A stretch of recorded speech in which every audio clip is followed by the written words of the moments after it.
vamos dizer assim, uma recomendação que eu dou para todo mundo é a seguinte: segura na mão de Deus e vai. O que eu quero dizer com isso?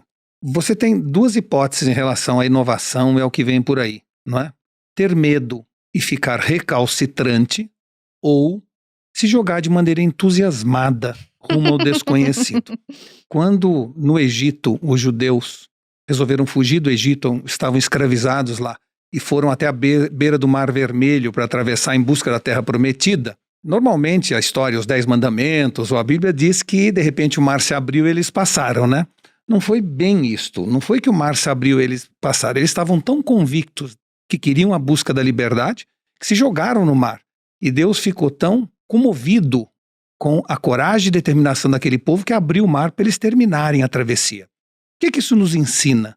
Que se a gente tiver medo e ficar recalcitrante, se eles estivessem na beira da água, botando o pezinho na água para ver se estava quente ou frio, estavam fazendo pirâmide até hoje no Egito. Ou seja, na direta proporção em que você se joga de maneira entusiasmada a esse mundo novo, que as portas ou o mar vai se abrir para você. Então, a minha recomendação é o seguinte: assume, desde já, que mudança é o único estado permanente.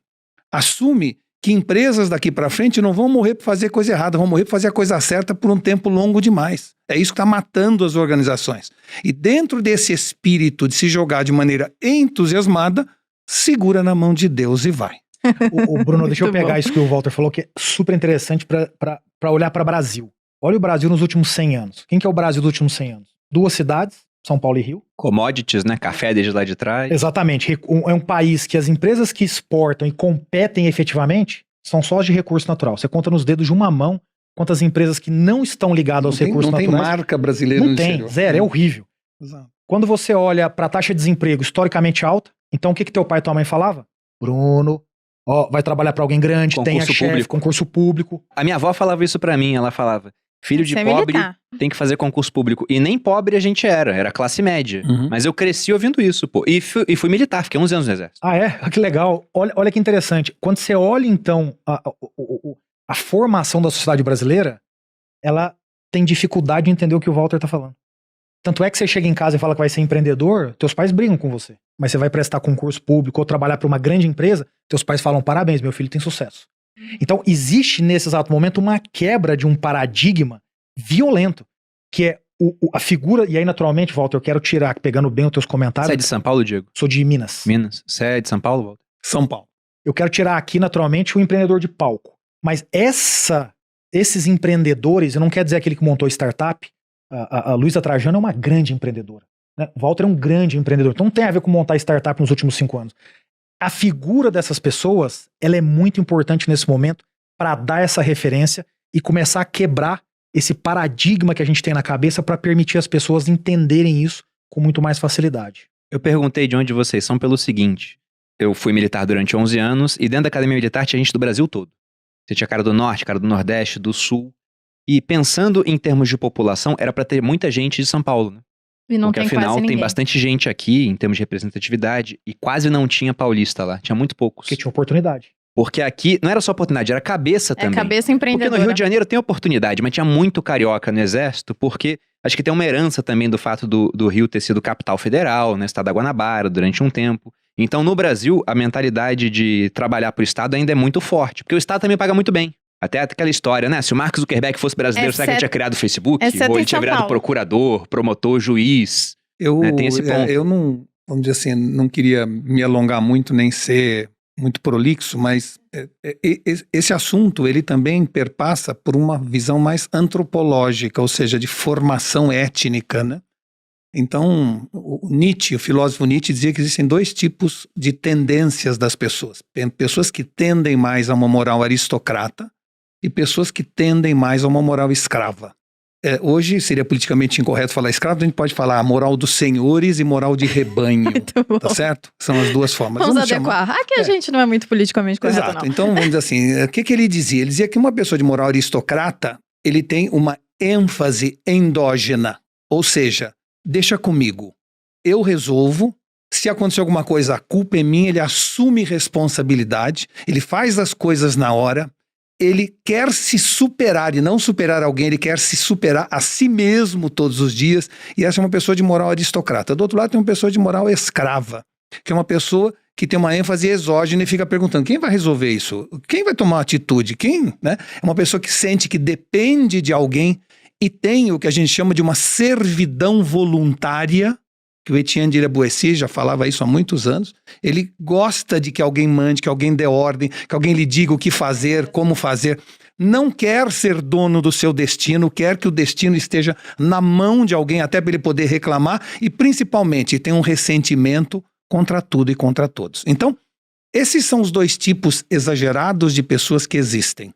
Se você pegar um exemplo, você chega para uma pessoa que chegou numa reunião atrasado com você e você fala, você está atrasado. Se é uma pessoa de moral aristocrata, ele fala, é verdade, desculpa, me atrasei mesmo. O outro fala, foi o ônibus, não foi ele que se atrasou. Entendeu? Ele sempre tem uma desculpa fora. Ou o trânsito que sempre existirá sempre aqui em São Paulo, ele culpa o trânsito. Então, sempre tem essa visão. Se você, por acaso, encontra um amigo seu foi demitido e você pergunta para ele, escuta, você foi demitido por quê? Uma pessoa de moral aristocrata fala, não consegui atender as expectativas da empresa. Eu acho que não soube jogar o jogo político da organização. Uma pessoa de moral escrava fala o contrário. O meu chefe era um imbecil. O pessoal tinha inveja de mim. Bom. Não entendo o que eles fazem lá, mas loucura. Então é assim, esses dois tipos de pessoas existem normalmente no mundo inteiro, em qualquer lugar. O problema é que o Brasil tem uma formação étnica de pessoas que esperam. Então quando você fala, os índios esperavam da natureza, né? A população africana esperava do divino e os portugueses esperavam da corte. Então foi formado por um trio civilizatório que tem uma atitude mais de esperar que alguém faça ou tome uma providência. Esse corte, ele pode ser um corte muito claro de São Paulo para baixo e de São Paulo para cima, porque em São Paulo para baixo você teve outras influências de outros povos. Os alemães, os italianos, então isso já dá uma primeira diferença. O segundo aspecto que é importante é que ninguém é 100% escravo ou aristocrata. Nós temos tendência, e aí entra o ambiente, seja corporativo, seja do próprio país. Há países que te estimulam a usar mais da sua moral aristocrata. Há países que te estimulam mais a moral escrava. E isso numa empresa é fundamental. A meritocracia estimula. Então, ninguém é 100% uma coisa é outra, mas o ambiente de negócios do Brasil, durante muitos anos, nos estimulou a moral escrava, ser funcionário do Banco do Brasil, não é? E depender dos outros e ficar falando mal do governo. Em algumas outros países, a moral, seja por fatores religiosos ou étnicos, levou ao contrário. E nós tivemos, então, países que entenderam que nós todos devemos esculpir-nos a nós mesmos, que o destino está na nossa mão. E esta visão trouxe um país um pouco mais adiantado no aspecto competitivo. Eu nem estou dizendo que é o melhor, nem que nos traz mais felicidade. Apenas uma definição sem entrar vamos dizer, numa questão de o que é melhor, porque isso seria uma conversa para 3 horas. Né? Eu tenho certeza que a audiência está ouvindo e com certeza muitos se identificaram para um ou para outro. Eu me identifiquei nos dois. Identificaram outras pessoas também. Porque provavelmente você não é aristocrata, então você tá botando a culpa em alguém. Eu acho que eu me identifiquei nos dois porque eu cresci, meu pai é militar, sou de família militar, então veja, eu tive essa educação, uma formação toda. De aguardar ordens. De aguardar ordens, exatamente. Exato. Mas eu sou ariana, então nunca tô aguardando ordens. Eu não sei se você sabe.